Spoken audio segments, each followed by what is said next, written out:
Praise the lord. దేవునికి స్తోత్రం.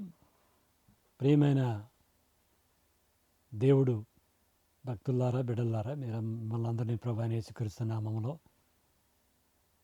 నేను ఆశీర్వదిస్తున్నాను. మిమ్మల్ని అందరూ ఆహ్వానిస్తున్నాను. ఈ ఒక వాక్య సందేశంలో మనము భయము అనే అంశం గురించి ధ్యానించుకోబోతున్నాము. భూలోకంలో ప్రతి మనిషి దేని గురించి అయినా భయపడి తీరుతాడు. తనకైనా బలవంతుని చూసి భయం ఉండొచ్చు, ఒక పరిస్థితి గురించిన భయం కావచ్చు, చీకటి శక్తుల గురించిన భయం కావచ్చు, పలు రకాల విషయంలో భయపడతాడు. అది తప్పదు. కానీ దేవుడి బిడ్డలైన మనము ఈ భయం అన్నిటినీ ఎలాగ ఎదుర్కోవాలి? భయపడుతూ ఉండాలా? లేకపోతే భయం వచ్చినప్పుడు ప్రార్థన చేసి వదిలేయాలా? ఏం చెయ్యాలి? ఏ వచనాలు మనం నమ్మితే భయం పైన మనకి జయం వస్తుంది? భయపడకుండా ఉండాలంటే ఏమి చెయ్యాలి? మనం కూడా బెదిరించేవారుగా మారాలా? మనం బెదిరిస్తే ఎదటోడు బెదిరిపోతారా అని పలు ఆలోచనలు ఉండొచ్చు. కానీ దేవుడి వచనంలో దీనికి జవాబు ఉంది. అది మనం ధ్యానించుకోపోతున్నాం. మొట్టమొదటిగా మనం తెలుసుకోవాల్సిన విషయము, దేవుడి గురించిన భయము తప్పనించి, దేవుడి గురించిన పరిశుద్ధ భయము తప్ప వేరే ఏ భయమని దేవుడు పంపించేది లేదు. ప్రత్యేకంగా దేవుణ్ణి విశ్వసించి యేసుక్రీస్తు నామమందు విశ్వాసం ఉంచిన వారు ఎవరైనాను వారు భయపడుతున్నారంటే అది తప్పకుండా అపవాది చేతిలోంచి వచ్చే ఒక చీకటి శక్తి అని చెప్పొచ్చు. అది అపవాది ఒక తంత్రము, ఒక ఆయుధం అని చెప్పొచ్చు. తన్ను విశ్వసించిన వారి ఆత్మల్ని రక్షించిన దేవుడు ఆ ఆత్మల్ని ఇలాంటి పరిస్థితుల ద్వారా, ఇతర మనుషుల ద్వారా, చీకటుల ద్వారా దేవుడు బెదిరించడు. ఆయన సజీవుడైన దేవుడు, సర్వాధికారి. కాబట్టి మానవుడు ఆయనకి భయపడవాలని, అది వేరు. కానీ ఇలాంటి పరిస్థితులు వాడుకోవడం, అప్పు పరిస్థితిని బట్టి బెదిరించడం, ఇంకొక బలవంతుడు పెట్టి బెదిరించడం, చావు గురించిన భయము, అవమానం గురించిన భయము, వ్యాధి గురించిన భయము, ఏమైపోతుందో అని భవిష్యత్తు గురించిన భయము, ఇవి తెచ్చేది దేవుడు కాదు. ప్రత్యేకంగా దేవుడి బిడ్డలు మధ్యలో ఉండే ఇలాంటి భయం కారణం దేవుడు కాదు, అది అపవాది అని ముందు మీరు గ్రహించాలి. ఏదో ఒక విషయం గురించి మీ హృదయంలో ఇప్పుడు భయం ఉందంటే దేవుడి గురించిన పరిశుద్ధ భయం అయితే పర్వాలేదు. లేకపోతే మీరు పొరపాటు చేస్తున్నారు, పాపం చేస్తున్నారు, అయ్యో దేవుడు నన్ను శిక్షిస్తాడేమో, ఈ పాపం నేను చేస్తున్నాను లేకపోతే చేసేసానే అనే భయం వచ్చితే తప్పు కాదు. వెంటనే మనం క్షమాపణ కోరుకొని దేవుడు క్షమించాలి, ఆ రక్తంతో మళ్ళీ కడగాలి అని మనం ప్రార్థిస్తాం. దాంతో ఆ భయం ఆగిపోదు. దేవుడు నిజంగానే యథార్థమైన హృదయంతో మనం క్షమాపణ కోరి మన తప్పును ఒప్పుకొని ఎడల క్షమించే కృప కలిగిన దేవుడు, ఆ భయం వెళ్ళిపోద్ది. కానీ వేరే రకంగా నీకు భయం ఉంటే అది తప్పకుండా అపవాది చేతులు వచ్చే భయం. అన్నిటికన్నా ప్రధాన భయము ఏంటి అని పరిశుద్ధ లేఖనం మనకు తెలియవస్తుంది. అది ఒకసారి చూసేద్దాం. ఫస్ట్ అది హెబ్రీ పత్రిక 2వ అధ్యాయం 15వ వచనంలో ఉంది. ఒకసారి సహోదరులు చదివి మనం వింటాం. జీవితకాలమంతయు మరణ భయము చేత దాస్యముకు లోబడిన వారిని అని చెప్పి మన అందరినీ పొదువుగా చెప్తున్నాడు. జీవితకాలం అంతా అందరికీ ఒక భయం ఉందంట, అది మరణ భయం. దానికి వాళ్ళు ఏమవుతున్నారు? దాస్యులుగా ఉన్నారు. అది ఎవరో కాదు, మనమే. దాస్యమునికి లోమైన వారిని, మళ్ళీ చదవండి. జీవితకాలమంతయు మరణ భయము చేత దాస్యమునకు లోబడిన వారిని దాస్యమునకు లోబడిన వారిని విడిపించుటకును విడిపించుటకు ఆయన కూడా రక్త మాంసముల్లో పాలువాడాయను. రక్త మాంసంలో పాలువాడాయన ఒక్క పలు కారణాలు దేవుడు మాంసం శరీరధారిగా వచ్చాడు. దాంట్లో ఒక ముఖ్యమైన కారణం మరణ భయాన్ని తను నమ్ముకున్న వారి దగ్గర నుంచి తీసివేయడం. ప్రధాన శత్రు మరణం. మానవుడికి మరణం కన్నా పెద్ద శత్రువు ఏది లేదు.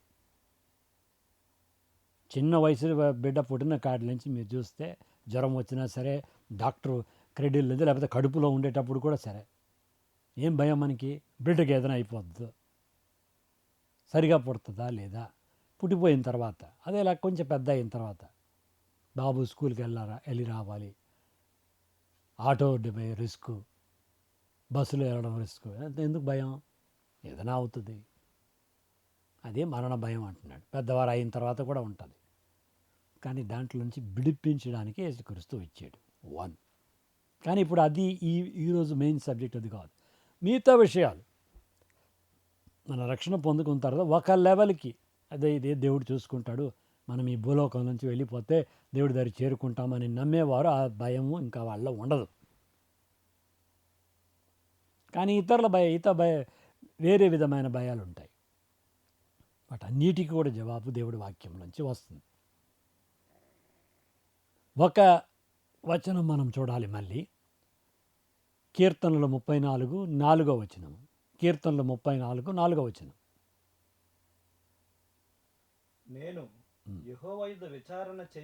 నేను యెహోవా యొద్ద విచారణ చేయగా ఆయన నాకు ఉత్తరం ఇచ్చెను. నాకు కలిగిన భయములన్నిటిలో నుండి, చూడండి భక్తుడు చెప్తున్నాడు, నాకు కలిగిన భయములు అన్నిటిలో నుండి ఆయన నన్ను తప్పించెను.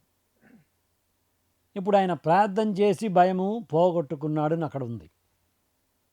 ఇక్కడ దాస్యముల నుంచి మరణ భయం గురించి విడిపించడానికి వచ్చాడని ఉంది.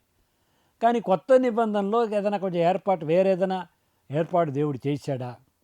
ప్రార్థన చేయడం మూలంగా భయం వెళ్తుందంట. వెళ్తుంది. కానీ అది మాత్రమే దేవుడు ఏర్పాటు. అంటే కొత్త నిబంధనలో పాత నిబంధనకైనా ఒక అడ్వాన్స్ స్టెప్ దేవుడు తీశాడు. మనం ఒక వచనం మూలంగా చూడబోతున్నాం. ప్రార్థన చేయడం మూలంగా భయాన్ని జయించవచ్చు. దేవుడు అందు విశ్వాసం ఉంచుతున్నాను, నువ్వు భయపడుకొని ఆయన నాకు ఉత్తరవిస్తున్నాడు, దేని గురించి నువ్వు భయపడకుండా మాట్లాడవచ్చు. మన హృదయంలో మాట్లాడి మనల్ని దేవుడు ధైర్యపరచవచ్చు. అది ఒక రకం భయాన్ని మనము ఓవర్కమ్ చేయడానికి. ఇంకొక ముఖ్యమైన విషయం మనము ఎప్పుడూ గుర్తుపెట్టుకోవాలి ఈ భయం విషయంలో.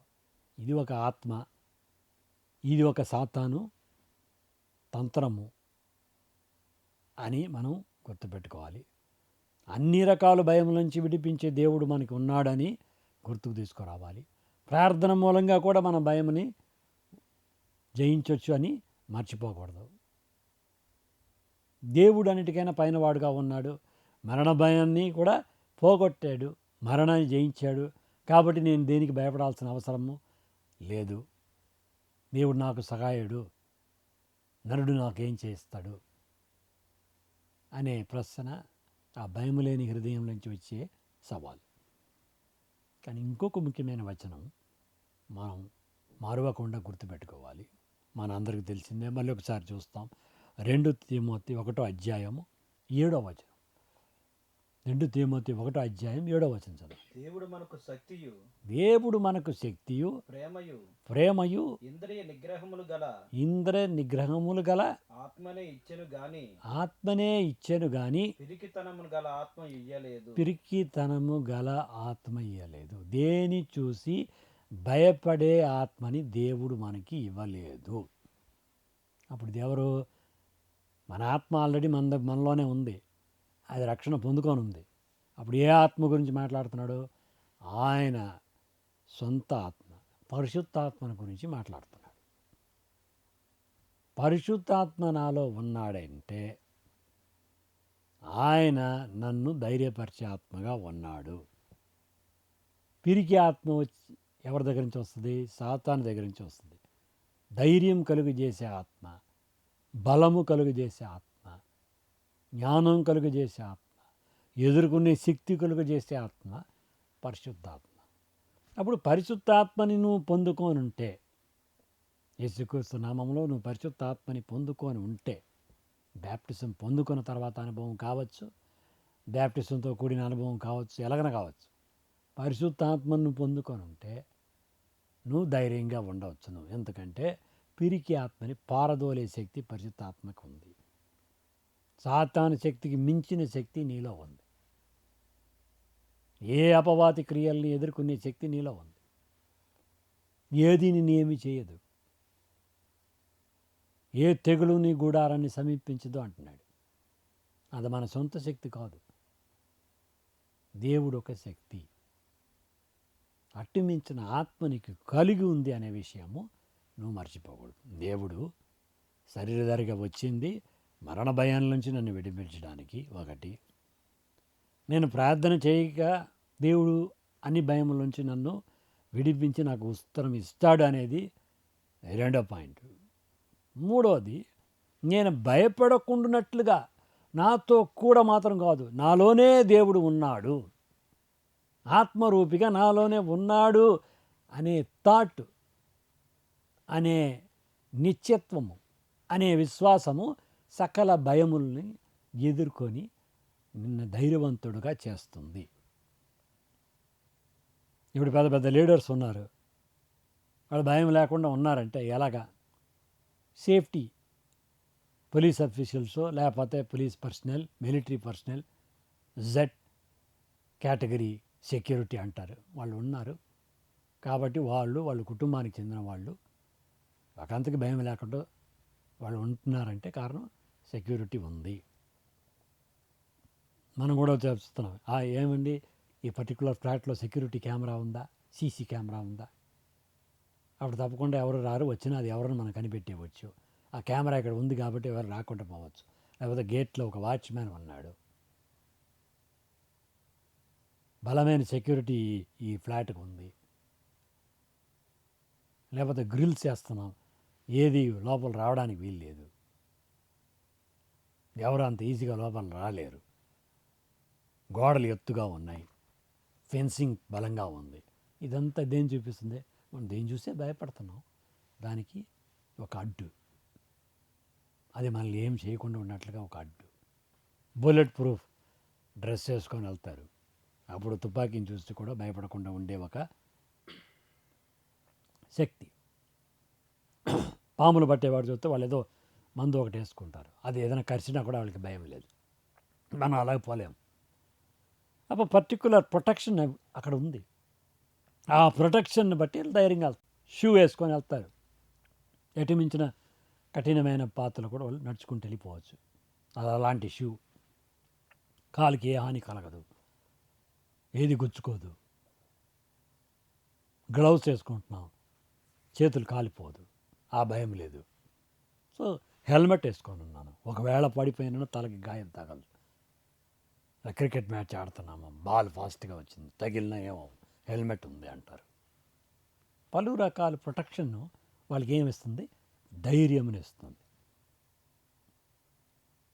నా చేతిలో ఒక గన్ ఉంది, లైసెన్స్తో కూడిన గన్, అంటే అది ఒక సేఫ్టీ. కొంచెం నేను భయపడకుండా ఉంటాను. సెక్యూరిటీ పర్సనల్ నాతో కూడా ఉన్నారు, భయం లేదు. మేమందరూ కుటుంబంగా ఒక 10 మంది ఉన్నాము, ఒంటరిగా లేము, 10 మంది మనతో కూడా ఉన్నారు. ఏంటి భయం? అలాగ మనం ఎలాగ ఆ భయాన్ని పోగొట్టుకుంటున్నామో, దేన్ని పట్టి పోగొట్టుకుంటున్నాము? ఆ సెక్యూరిటీ, ఆ ప్రొటెక్టివ్ గియర్, ఆ ఒక హెల్మెట్, గ్లౌ, ఫేస్ మాస్క్ వేసుకొని ఉన్నాను. కోవిడ్ టైంలో డబుల్ మాస్క్ వేసుకున్నాను, అదేమవ్వదు, అది వేసుకుంటే సేఫ్టీ. ఇలాంటి ప్రొటెక్షన్స్ మనకి అన్నీ ధైర్యం కలుగు చేస్తుందా లేదా? ఇది మనిషికి మనిషి ఇచ్చిన ప్రొటెక్షన్. దీనికి మించిన ఇది ఉంది, దానికి దాటుకొని కూడా కీడు మనకు జరగవచ్చు. స్ట్రాంగ్గా ఇల్లు కట్టుకున్నాం, భూకంపం వచ్చినా కూడా కదలదు. లేకపోతే సీషోర్ పక్కనే ఇల్లు ఉంది కానీ స్టామ్ ఏదైనా వచ్చినా పర్వాలేదని, ఎందుకు? ఆ స్ట్రాంగ్ బిల్డింగ్. సో దేన్ని బట్టి అప్పుడు భయం అక్కడ పోగొట్టుకుంటున్నాము? ఆ సెక్యూరిటీ, ఆ సేఫ్టీ, ఆ స్ట్రెంగ్త్, ఆ భయం మనం కలుగజేసే వస్తువుకి, లేకపోతే ఆ ఒక సిస్టమ్కి, లేకపోతే మనిషికి మనకి మధ్యలో ఉండే గోడ, ప్రొటెక్టివ్ వాల్, ఫైర్ వాల్ అంటాము కంప్యూటర్స్లో, యాంటీవైరస్ అంటాం. యాంటీవైరస్ వేసేయండి, భయం లేదు. ఏది వచ్చినా అది ల్యాప్టాప్కి ఏమవ్వదు. స్టెబిలైజర్ పెట్టేయండి, అప్ అండ్ డౌన్ వచ్చినా కూడా నీవేం భయం లేదు, మిషన్ పాడవదు. అప్పుడు మన ధైర్యం దేని బట్టి వచ్చింది? ఆ స్టెబిలైజర్ బట్టి వచ్చింది. ధైర్యం దేని బట్టి వచ్చింది? ఆ ఎక్విప్మెంట్ బట్టి వచ్చింది. అదేలాగనే నాలో దేవుడు ఉన్నాడు, హల్లెలూయా. నాలో యేసుక్రీస్తు ఉన్నాడు, నాతో కూడా ఉన్నాడు, నా ఆత్మలో ఉన్నాడు. ఆయన ఎటిమించిన ఆత్మ నాకు అనుగ్రహించాడు, ప్రేమతో కూడిన ఆత్మ. అదేం చేస్తుంది? 1 యోహాను 4:18 చదవండి. 1 యోహాను 4:18. ప్రేమలో భయం ఉండదు. ప్రేమ కలుగు చేసే ఆత్మ. ప్రేమలో భయం ఉండదు. ప్రేమ కలుగు చేసే ఆత్మ. దేవుడు నన్ను ప్రేమిస్తున్నాడు కాబట్టి నాకు ఆయన సురక్షత ఇస్తాడు. దేవుణ్ణి నేను ప్రేమించడానికి ప్రయత్నిస్తున్నాను కాబట్టి ఆయన ఆశీస్సులు, ఆయన కాపుదల నాకు ఉంది. ఇంకొకటి ఏం చేస్తుంది ఆత్మ? బలమా? మళ్ళీ కాదు, పరిపూర్ణ ప్రేమ భయమును వెళ్ళగొట్టును. అది కాదు, ముందు మళ్ళీ చదివాను చూడండి. 2 తీమోతి 1:7 మళ్ళీ ఒకసారి చదవండి. దేవుడు మనకు శక్తియు. దేవుడు మనకి ప్రేమ కలుగు చేసే ఆత్మ మాత్రం కాదు, శక్తి కలుగు చేసే ఆత్మ. ఇది ఎవరి శక్తి? పరిశుద్ధాత్మ శక్తి. పరిశుద్ధాత్మ శక్తిని ఎదిరించుకునేది శక్తి ఏముంది? ఇప్పుడు ఎలక్ట్రిసిటీ ఒక శక్తి లాంటిది, ఒక పవర్. దాన్ని ఎక్విప్మెంట్స్గా మార్చి ఆ శక్తిని మనం ట్యూన్ చేసి మనకు అనుకూలంగా వాడుకుంటున్నాం. ఎలక్ట్రిక్ షాక్ కొట్టకూడదంటే ప్లాస్టిక్ గ్లౌస్ వేసుకోండి అంటే ఆ శక్తి ఏం చేయదు అంటున్నాం. ఎందుకంటే దీనికి దాన్ని అడ్డుకునే శక్తి ఉంది. ఇప్పుడు ఇది పరిశుద్ధాత్మ ఇచ్చే శక్తి. వేరే ఏ శక్తినైనా, చీకటి శక్తి అయినా సరే, చేతబడి అంటారు, దురాత్మలు అంటారు, ఏ శక్తినైనా ఫిజికల్ అండ్ స్పిరిచువల్ ఎదుర్కొనేయగలిగిన శక్తినిచ్చే ఆత్మ, ప్రేమ కలుగు చేసే ఆత్మ. ఈ ఆత్మ నాకు ఇవ్వబడి ఉంది. పిరికి ఆత్మ కాదు, ధైర్యం కలుగు చేసే ఆత్మ. ఇది నాలో ఉంది అనేదే మనం భయానికి ఎదురైన కవచము. హల్లెలూయా. ఎన్ని కవచాల గురించి ఎగ్జాంపుల్స్ చూస్తారు. కారులో కూర్చునేటప్పుడు బెల్ట్ వేసుకోండి అంటే అది ఒక సేఫ్టీ. లేకపోతే అది ఆటోమేటిక్ సిస్టమ్, యాక్సిడెంట్ అయినా కూడా ఆ బలూన్ లాగా ఏదో ఒకటి ఓపెన్ అవుతుందండి. హార్ట్ అవ్వము. 150 kmలో పోయి గుద్దుకున్నా వెంటనే ఇది క్షణాల్లో ఓపెన్ అయిపోద్ది, చాలా వరకు ప్రొటెక్షన్ ఇచ్చేస్తుంది అని చెప్తారు. లేకపోతే ఈ సిస్టమ్ బ్రేక్ అంత సూపర్ బ్రేక్ సిస్టమ్ అండి. ఒక 2 feet 3 feet ఉన్న బండి ఆగిపోద్ది, 100 km అన్నా కూడా పర్వాలేదు. అప్పుడు ఆ బ్రేక్ సిస్టమ్ పైన ఒక బ్రేక్ సిస్టమ్ని పట్టి ఒక ధైర్యం నీకు. ఈ మందు వేసుకోండి, ఈ ఇంజెక్షన్ వేసుకోండి, ఈ పర్టికులర్ జబ్బు మిమ్మల్ని ఏం చేయదు, అప్పుడు ఆ క్యాప్సూల్ బట్టి, ఆ వ్యాక్సిన్ బట్టి ఒక ధైర్యం. అంతటికైనా, అవి అన్నిటికైనా ఎంతో కోటానుకోటి టైమ్స్ బలమైన, అన్నీ తెలిసిన, అన్ని జ్ఞానం కలిగిన, అన్నిటినీ ఎరిగిన, ఏ సైడ్ నుంచి నిన్ను ఏది ఎదుర్చుకొని వస్తుంది, కంటి కనబడిన శక్తి, కంటి కనిపించేవారు ఏదైనా నీకు వ్యాధి వ్యాకులం ఏదైనా గమనిస్తున్న పరిశుద్ధాత్మ నీలో ఉండేటప్పుడు నువ్వు దేనికి భయపడాల్సిన అవసరము లేదు.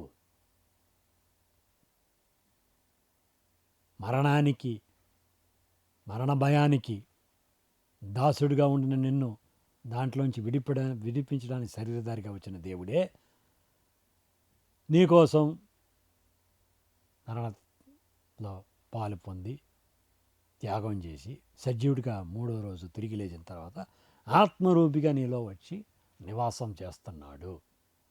ఆయన నాలో ఉన్నాడు అనేదే మరణానికి వ్యతిరేకమైన కవచం. ఒకటి, మరణ భయం నుంచి విడిపించడానికి వచ్చినవాడు.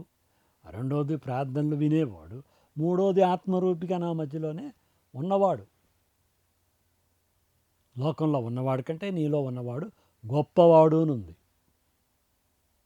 లోకంలో ఉన్నవాడిలో సాతాను కంటే పెద్దవాడు ఎవరు లేడు. లోకం అతనిది, మిగతా శక్తులంతా అతని కిందే ఉంది. కానీ అతను కూడా ఏం చేయలేడు. అప్పుడు అతని కింద ఉండే శక్తులని ఏం చేస్తాయి అని దేవుడు అడుగుతున్నాడు. కాబట్టి మరణాన్ని జయించిన దేవుడు, తిరిగి లేచిన దేవుడు, ఆత్మరూపి అయిన దేవుడు నీలో ఉన్నాడు. మరణంతో సగా దేని గురించి భయపడాల్సిన అవసరము లేదు. దేవుడి గురించిన భయము కలిగి ఉండాలి. నిజం. పాపం చేస్తాము అనే భయము, చేయకూడదు అనే భయం ఉండాలి.